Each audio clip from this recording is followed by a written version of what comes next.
तो hello student, welcome back to my channel Samrat academy. तो student, आज की वीडियो में देखने वाले हैं कि 2022 बोर्ड एग्जाम का आप लोगों का मॉडल पेपर जारी कर दिया है यूपी बोर्ड ने। और आज की वीडियो में हम विज्ञान के देखने वाले हैं, ठीक है। इंग्लिश का मैंने बता दिया, हिंदी का भी मैंने बता दिया, देख लीजिए जाके वहाँ से। और कल से इन्हीं सभी मॉडल पेपर का सोल्यूशन मिलने वाला है। तो फिलहाल पहले पेपर देख लीजिए, मॉडल पेपर किस प्रकार आपका आने वाला है 2022 बोर्ड एग्जाम में। यह आपका ऑफिशियल वेबसाइट का मॉडल पेपर है, जैसा कि देख पा रहे हैं यहाँ पे स्पष्ट रूप से लिखा हुआ है 70 नंबर का पेपर, 3 घंटे 15 मिनट का टाइम है। चलिए, सबसे पहले मैं सामान्य निर्देश आप लोग पढ़ लीजिएगा। क्वेश्चन पे आते हैं, डायरेक्ट क्वेश्चन किस प्रकार पूछा जाएगा। जैसा कि देख पा रहे हैं, पहले खंड क में पहला बहुविकल्पीय प्रश्न पूछा जाएगा। पहला प्रश्न ही आपसे उठाया है, फिजिक्स से किसी वस्तु का वस्तु से बड़ा प्रतिबिंब बन सकता है। किसी वस्तु का वस्तु से बड़ा प्रतिबिंब बन सकता है उत्तल दर्पण में, अवतल दर्पण में, कि समतल दर्पण में, क्या अवतल दर्पण में, ठीक है। ये ऑब्जेक्टिव क्वेश्चन है, जो कि एक क्वेश्चन 1 नंबर को मिलेगा। प्रतिरोधकता एसआई का मात्रक पूछा है, प्रतिरोध का एसआई का मात्रक पूछा है। विद्युत धारा उत्पन्न करने की युक्ति पूछा है, ठीक है। विद्युत धारा उत्पन्न करने की युक्ति को क्या कहते हैं। अभिनेत्र लेंस की फोकस दूरी में परिवर्तन किया जाता है, किनके द्वारा किया जाता है। सारे क्वेश्चंस को सारा का सारा पूरा सॉल्यूशन आपको मिलने वाला है कल इसी चैनल पे, ठीक है। आज मैं बस पेपर का पैटर्न दिखा रहा हूँ कि पेपर कैसे बना है, ठीक है। फुल सॉल्यूशन मैं बात करूंगा कल इस वीडियो में, ठीक है। कल एक वीडियो लेकर आऊंगा, पूरा का पूरा मॉडल पेपर का सॉल्यूशन रहेगा, ठीक है। फिलहाल आप क्वेश्चन पे ध्यान दीजिए कि क्वेश्चन किस प्रकार पूछा गया है। तो वहां से बहुविकल्पीय प्रश्न हमने कवर किया। देखिए, प्रश्न नंबर 2 से स्टार्ट होता है। यहाँ पे अब पूछा है, यहाँ पे क्या, वाहनों में किस प्रकार के दर्पण को पश्च दृश्य के रूप में वरीयता दी जाती है और क्यों। कह रहा है कि वाहनों में किस प्रकार के दर्पण का यूज किया जाता है। जो साइड मिरर होता है ना, उसमें किस प्रकार का दर्पण यूज किया जाता है, ये हमसे पूछा है। 2 नंबर के लिए प्रश्न पूछा है, जो कि वेरी मोस्ट इंपोर्टेंट है।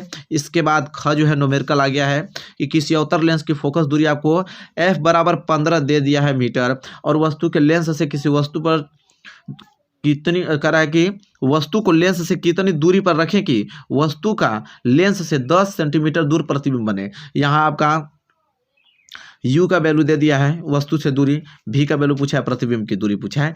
तो सिंपल 1 बराबर f बराबर 1 पाई v माइनस 1 पाई u का फार्मूला जानते हैं, इस पर आराम से आ जाएगा। लेकिन अभी नहीं, आप क्वेश्चन देख लीजिए, कल इसका सोल्यूशन तब बताऊंगा, तो सारे डिटेल में सारी चीजें क्लियर कर दूंगा। फिर देखिए ग वाला, जरा दृष्टि दोष क्या है, इसका निवारण कैसे होता है। देखिए, यह प्रश्न दिया है, वेरी मोस्ट इंपोर्टेंट प्रश्न है, और इसे आप अच्छे तरीके से याद कर लीजिएगा, नहीं तो कल तो सोल्यूशन में आपको मिलने ही वाला है, ठीक है। इसके बाद प्रश्न नंबर 3 यहाँ से स्टार्ट होता है। प्रश्न नंबर 3 का पहला प्रश्न है कि प्रकाश के परावर्तन के नियम लिखिए। और 20 सेंटीमीटर वक्रता त्रिज्या वाले अवतल दर्पण के सामने अगर 5 सेंटीमीटर दूरी पर और दूसरा 15 सेंटीमीटर दूरी पर कोई वस्तु रखने पर स्थिति में प्रतिबिंब कहाँ और कैसा बनेगा ज्ञात कीजिए, ये चीज कह रहा है। और टोटल 4 नंबर के लिए प्रश्न है। या तो वो क्वेश्चन कर लीजिए, या तो ये वाला क्वेश्चन बता दीजिए कि लेंस क्या होता है और प्रकाशित गुणों के आधार पर कितने प्रकार के होते हैं। उत्तल लेंस के प्रथम फोकस तथा लेंस के बीच की स्थित वस्तु के प्रतिबिंब का वर्णन किरण आरेख खींचकर दर्शाने के लिए बोला है। तो आप स्वतंत्र हैं, चाहे आप ये कर लीजिए चाहे ये कर लीजिए, अथवा में दिया ना, दोनों में से कोई ये करना होगा, ठीक है। तो इसको अच्छे से नोट कर लीजिए, और कल कैसे इसका सोल्यूशन है मैं बता दूंगा, वो अच्छे तरीके से पूरा लिख कर डिटेल में, ताकि आपके पास इसका सोल्यूशन मिल जाए। इसके बाद ख में भी 2 दिया है, दोनों में से कोई ये कर लीजिए, 4 नंबर के रहेंगे, दोनों में से कोई ये करेंगे 4 नंबर मिलेगा। क्या है, कह रहा है कि किसी चालक का प्रतिरोध किन कारकों पर निर्भर करता है। दिए गए पदार्थ की लंबाई तथा ए मोटाई तार का प्रतिरोध 4 ओम है। इस पदार्थ के किसी अन्य तार का प्रतिरोध क्या होगा जिसकी लंबाई 1/2 तथा मोटाई क्या है 2a है। तो या तो ये प्रश्न कर लीजिए, अथवा या तो ये प्रश्न कर लीजिए कि विद्युत विभवांतर की परिभाषा तथा मात्रक लिखिए। 10 ओम, 20 ओम और 30 ओम के प्रतिरोध यदि समांतर क्रम में और श्रेणी क्रम में जोड़े जाए तो समतुल्य प्रतिरोध की गणना करने के लिए बोला है, जो कि 4 नंबर के लिए है। तो दोनों में से आप स्वतंत्र हैं, कोई भी कर सकते हैं, 4 नंबर मिल जाएगा आपको, ठीक है। यहाँ तक तो कोई डाउट, किसी को कोई डाउट होना ही नहीं चाहिए।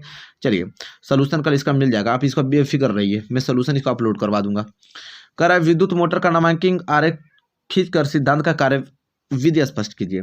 कह रहा है विद्युत मोटर का चित्र बनाना है और उसका सिद्धांत और पूरा कार्य विधि लिखना है। टोटल 7 नंबर आपको मिलेगा। कितना, 7 नंबर मिलेगा, वेरी मोस्ट इंपोर्टेंट है। अगर ये आपको ये प्रश्न नहीं आ रहा है तो एक प्रश्न और दिया, अथवा में उसको ही कर लीजिए। जैसे परिनालिका किसे कहते हैं, परिनालिका चुंबक की भांति कैसे व्यवहार करती है।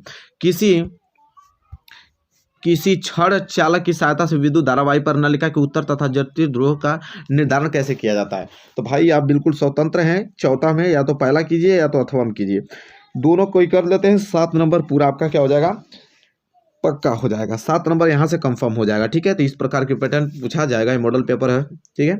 इसके बाद खंड ख आता है। खंड ख में देख लेते हैं केमिस्ट्री के क्वेश्चन। पहले वो विकल्प पे पूछा जाएगा, जैसे देख रहे हैं ZnCuSO4 और फिर ZnSO4SU में रासायनिक अभिक्रिया किस प्रकार है बताना है। किस प्रकार का रासायनिक संयोजन की, विस्थापन की, द्विविस्थापन की, वियोजन अभिक्रिया, और इसे जानते भी हैं आप लोग। कल इसका सोल्यूशन अपलोड दिया जाएगा।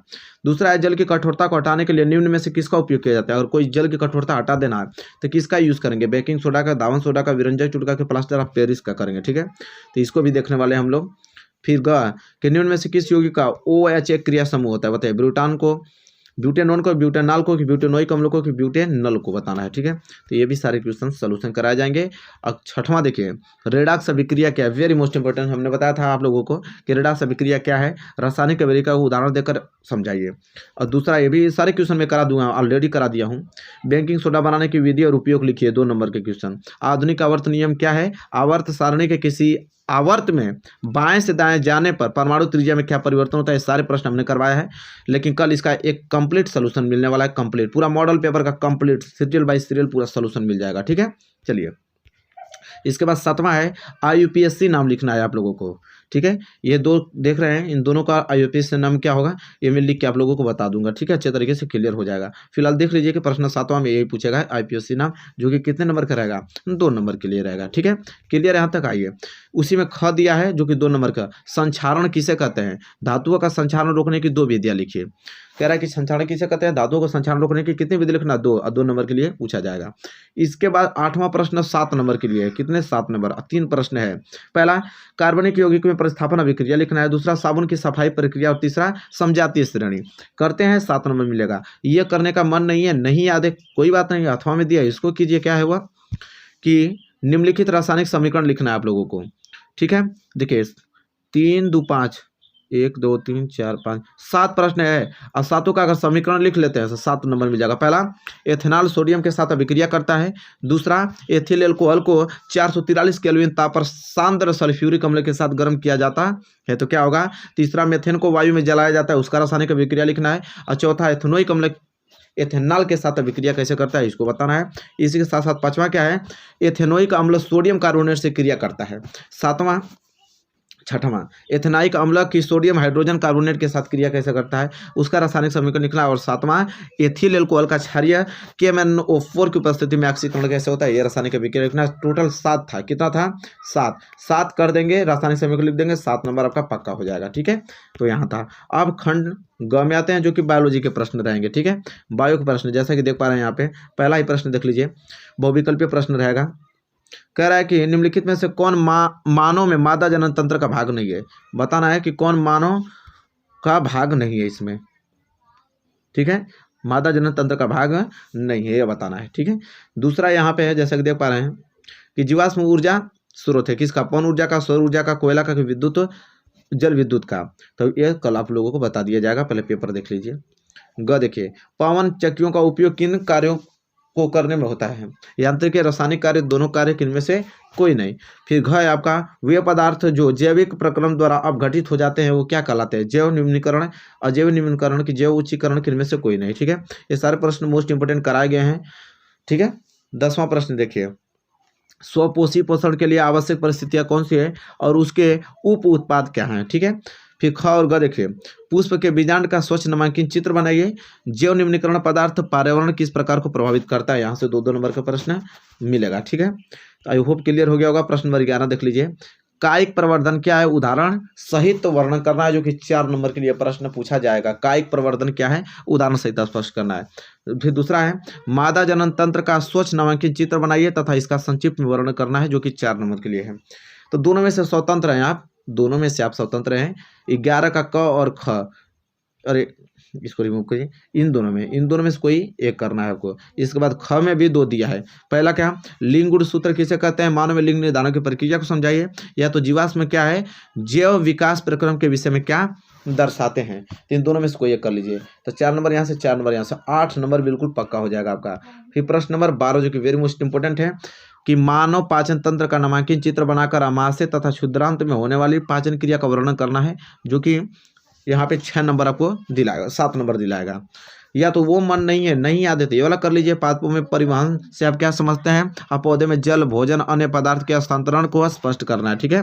तो यह प्रश्न नंबर 12 और यहाँ पे आप लोगों का पूरा खत्म होता हुआ।